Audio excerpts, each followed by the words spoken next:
This is Pat, 39 years old, 175 pounds. And this is Bruce, about 3 years old, 109 pounds.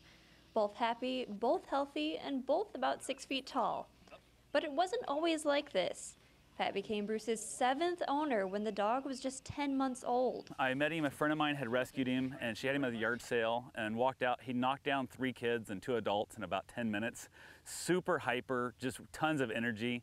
And a lot of that came from just not having any real discipline in his life, not having any attention paid to him. And because of so much energy in that, they loved him but didn't train him. They stuffed him in a bathroom for many, many hours a day. And saved his life in the process. I wouldn't have found him if it wasn't for somebody else saving his life. The people were going to shoot him on Saturday, they stole him on Friday. So he was on death row. And the two are more than just a man and a dog. They're also running partners. Bruce absolutely loves running. He really does. I've had a handful of times where he looks like he's just super comfy. He has his own couch, so he's all super comfy on his couch, and I'll get my running gear on, and he'll act like he doesn't want to go, but as soon as I get to that door and he hears that, the collar and stuff thing, he jumps up and just busts a butt over to me. But running wasn't always a part of their lives. In April of 2012, Pat weighed 330 pounds.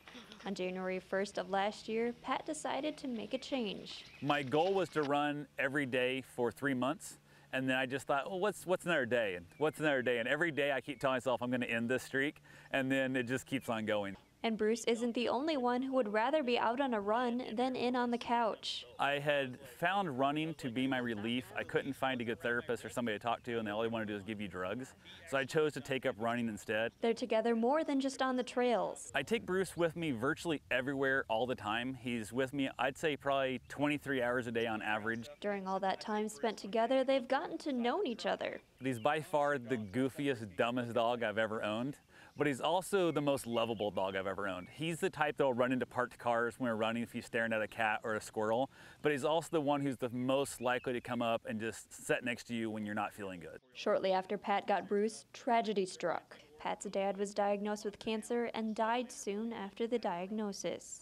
Bruce would go to him when he was having these really rough days, and even like nurses were trying to help him, but they're trying to get IVs and stuff in, it was hurting him. You would see Bruce kind of push in between them. And this is a dog that met this guy, days earlier, and he would come over to then he would lay on the bed with him and stuff and just kind of lay his head up there, and he's tall enough he didn't have to climb up in the bed.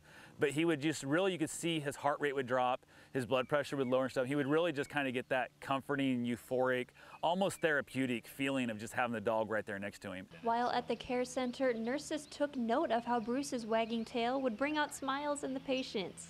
Today, the pair visits care centers throughout southeast Iowa. A lot of them don't have family, don't have anybody visiting and stuff, and you can just kind of see the joy, especially on some of the Alzheimer's patients. It's a fun little joyous experience to kind of give us a little bit of purpose in our life too. A giant dog who's making a giant difference. And he's just such a giant part of my life, and he came in my life when I really needed something different, and he was what I needed. Good boy. Reporting for KTVO in Centerville, I'm Jacqueline Schutte.